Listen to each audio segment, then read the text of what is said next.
Commencing personal log. Operative Traf Tew, monitoring cycle for Q2. I am currently orbiting the planet Earth, a mostly solid celestial body whose landmass is covered largely by a dull blue dihydrogen monoxide.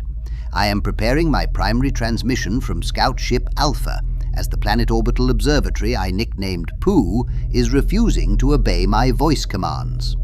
Since I opted for a female gender-based biomechanical interface, even the simplest of tasks have become a lot more complicated. The High Council insisted this was to be a solo mission, so I am already missing home, especially when I remember just how many Anurians came to wave me off. It brings a lump to my excretion glands thinking about it. Begin transmission.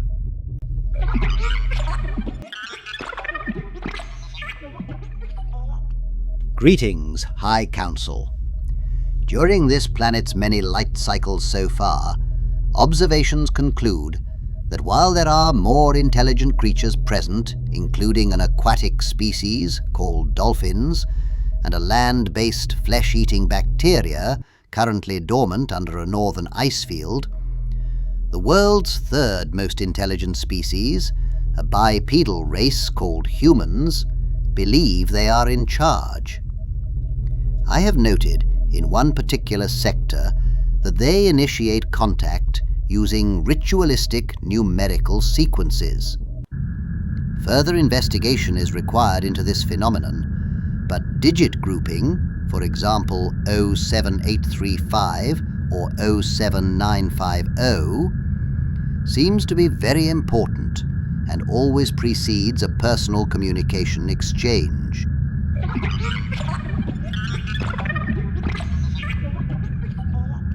Earth shows signs of multiple extinction events, previous interference from advanced beings, a limitless magnetic power source, and a complete disregard for waste management.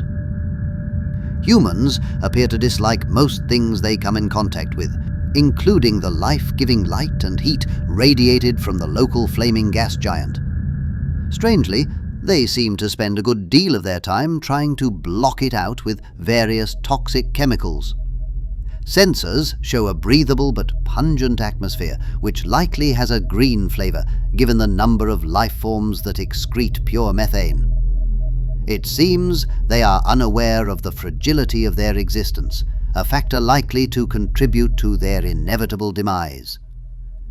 Details from humanoid media streams indicates a species perpetually engaged in baffling rituals of self-inflicted peril and inexplicable aggression. My initial assessment suggests that humanity's equilibrium is a fragile, chaotic construct, constantly disrupted by their own bizarre activities. I have isolated several audio segments that defy conventional logic. I am monitoring every wavelength and using long-range sensors to record all intelligent conversations on this planet, of which so far I only have a few terabytes. Prepare your auditory receptors for this first segment. I thought this was just a recording of a military troop, but it reveals something much more sinister. Diverting to direct audio feed from source. Historical Combat Archives, Channel Gamma.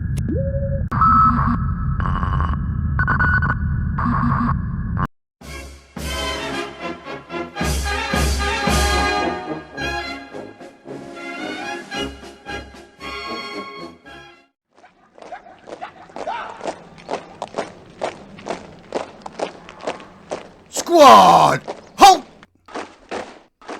Stand at ease. All right, you lovely lot, listen in. We'll soon be on the front line. I expect every one of you to fight to the death before you let a single one of those bloody parasites set foot onto our land. Do I make myself clear? Excuse me, Sergeant Major, sir? What is it, Private? Oh, right. Well, I was just wondering if it was absolutely necessary, fighting to the death, I mean. Oh, you was just wondering, was you? No, Of course not private. If you don't fancy it, you could just leave the squad, toddle off home and put your feet up nice and cosy like. Oh, phew. Oh, what a relief. It did sound a little, excessive. Excessive? Excessive? Look here, if you've got a better way of repelling 100,000 battle-hungry soldiers, perhaps you'd better share your bright idea with the rest of us. Well, it just doesn't seem fair, Sergeant Major. We've only just finished the harvest. We've not been threatened for years, and yet here we are marching into the enemy's territory to protect ours. What's your point? Well, if we all die fighting, there is no point. I mean, there'll only be the elders to procreate, each one having to service multiple mates. It'll take years for the population to recover. It all feels a little antagonistic, if you ask me. I don't care if it feels like your head's been detached from that horrible body. Which is, incidentally, what will happen if you don't fall back in line and shut up! You've got your orders, now do as you're told and be quiet. Attention! Right, who the bloody hell is that? Standard is... Private! Yes, sir? What is your problem? Why is it you're incapable of being in time? Why do you have to be the odd one out of the entire battalion? I'm sorry, sir. I've got 6 left feet.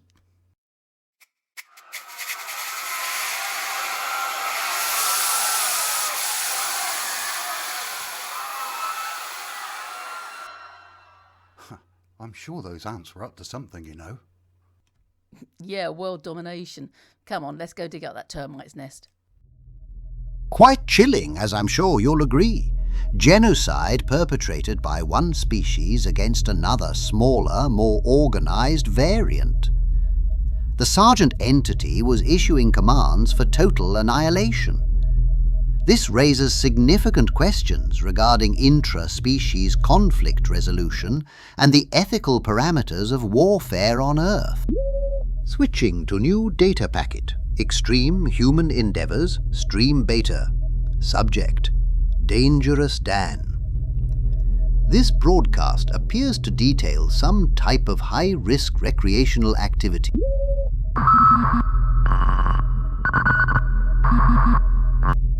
He's the ace, he's amazing. Lightning fast, never fading. Strongest one you've ever seen. Quickest like a laser beam. Dangerous Dan, he's the man. Dangerous Dan, watch him stand. Dangerous Dan! Hi, welcome to the Pod Keyboard Warriors. I'm in deepest, darkest Peru. The scenery is breathtaking, but the lack of duffel-coated bears and red hats is very disappointing. Don't forget to hit like and share so I can afford to go on these all-inclusive trips, just to show you places you'll never be able to afford to go. With me is a volcanologist, which I'm told has nothing to do with Star Trek.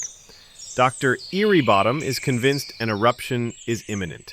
Every other expert disagrees. Doctor, why are you so sure this dormant titan is about to awaken when the last time it went off was over 175 years ago? I keep telling you my name is Eariebottom. Eariebottom! Are you sure? Anyway, what's important is the potential threat and how it could affect our planet.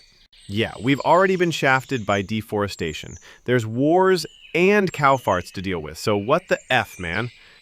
Do you have any idea how many active volcanoes there are on this planet? Percent right now?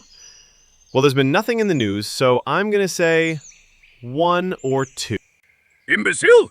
There are more than 1,500. They are part of our planet's ecosystem and vital for providing many essential things. My studies show conclusively that this one is extremely unstable. Well, I think you may just be exaggerating, Yuri. Doesn't look like anything has happened here for centuries. Look at all the greenery, even derelict buildings and shit.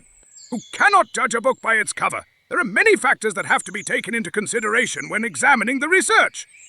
Yeah, blah, blah, science, blah, blah, books. If it was that unstable, just throwing this rock could set it off. I wouldn't do that if I were you. Shit! Ouch! What was that? I was going to explain that my research shows certain less than reputable military departments have been using the crater to store unstable ordnance for years. What's that? That will be the eruption I was exaggerating about earlier. Gotta go. Tune in next week, Tsunamis, real or internet fakery. He's the ace, he's amazing. Lightning fast, never fading. Strongest one you've... Puzzling. The dangerous Dan sequence indicates that humans deliberately engage in environmental destabilization as a form of leisure or extreme athletic pursuit. The deliberate eruption of a volcano to elicit likes and subscribes suggests a bizarre reward system for self-destruction. Is this a common pastime? Are there designated volcano setting off permits? My internal database contains no equivalent recreational category. Pause transmission. I've had an idea. Initiating direct human contact protocols. Inputting calculated communication sequence into the autocom 07835 652897. High Council's directives regarding unauthorized direct interface are noted but ignored, even if it does jeopardize my minimal social standing.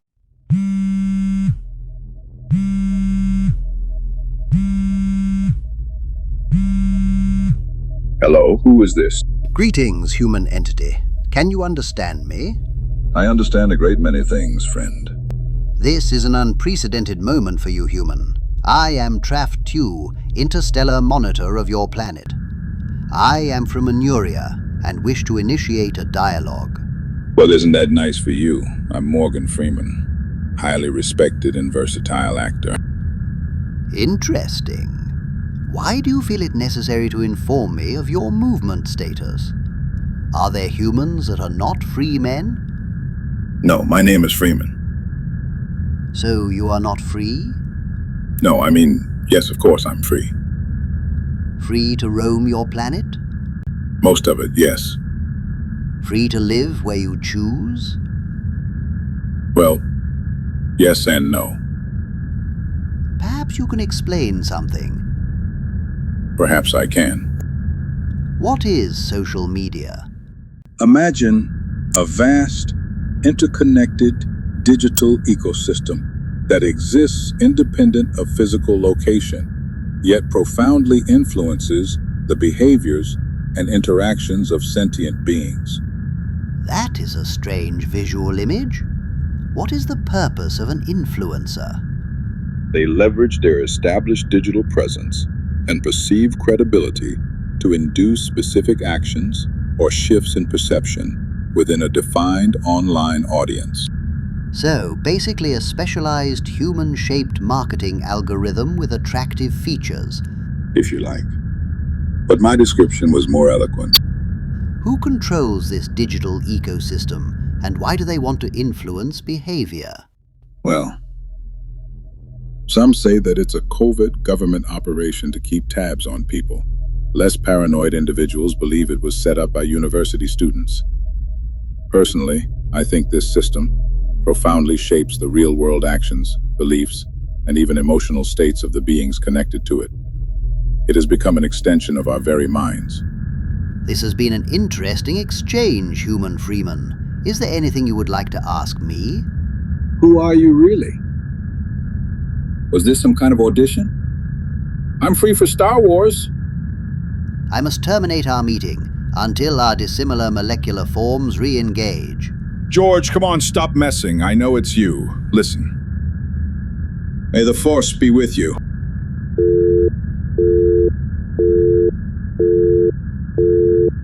Well, I thought that went quite well. Resume transmission.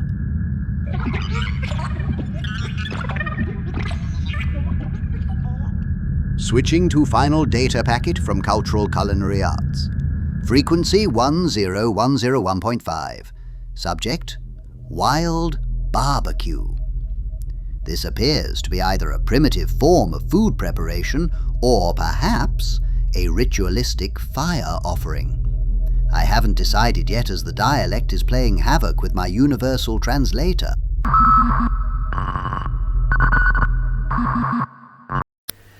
Right. Once a jolly Welshie, camped by a billabong, decided that he'd cook up a yabby for his tea. And now drink and he'll eat almost anything that moves, just as long as it's cooked on a wild barbecue. Oh, you're drunk. G'day, and welcome to another episode of Wild Barbecue. Now, don't forget, like and share, subscribe to my channel. Things are only going to get wilder from here on in. I'm colder than that polar bear's nutsack. I've already been attacked by a bloody walrus and sat in penguin shit, just because Davy Martin from Adelaide, yeah, you know who you are, challenged me to fire up Barbie in the Arctic. Now, I won't have it said that Mike Hunt's not up for a challenge. I've got me trusty charcoal kettle, because even gas freezes out here, apparently. If we're going to get any snaggers done, I've got to think out of the box.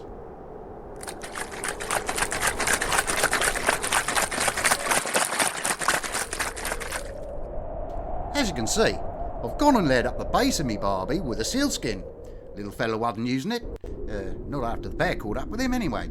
It's full of natural oils which will soak into the charcoal and give us even more flavour. Just one more bottle of lighter fluid and we'll be right.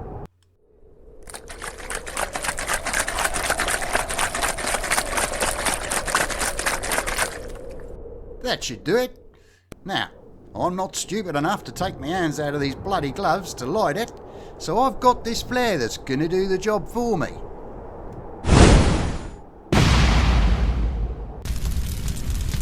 Ripper! That ought to keep it going for an hour or so. Give it 5 minutes and it'll be time to put the tucker on. Okay, so apparently seal blubber is really flammable. It might take a bit longer to settle down. Wasn't expecting quite so many flames or so much burning oil, but this is wild barbecue.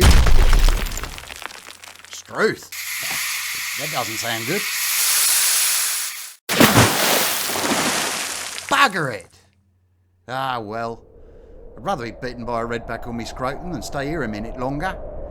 Think we could safely say, Davey, you can barbecue in the Arctic, you just have to choose your location and fuel very carefully.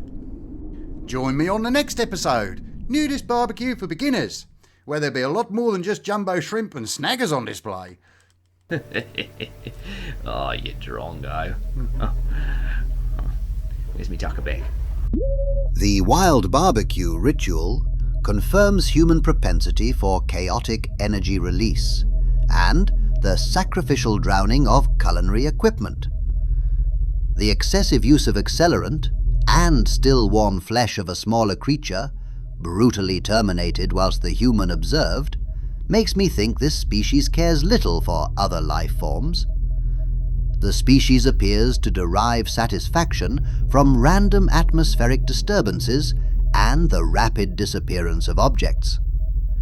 Further analysis and more computational power are urgently required for continuing assessment.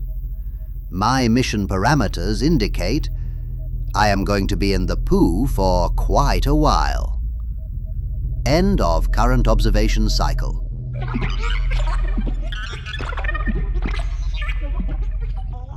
My next broadcast will follow shortly. Please rinse your auditory receptors in preparation, as you can bet your third reproductive wand the next installment will be as equally perplexing. For now, this is Operative Traf Tew in the poo, signing off.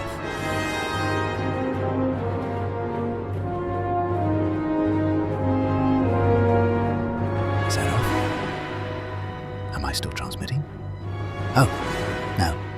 Here it is.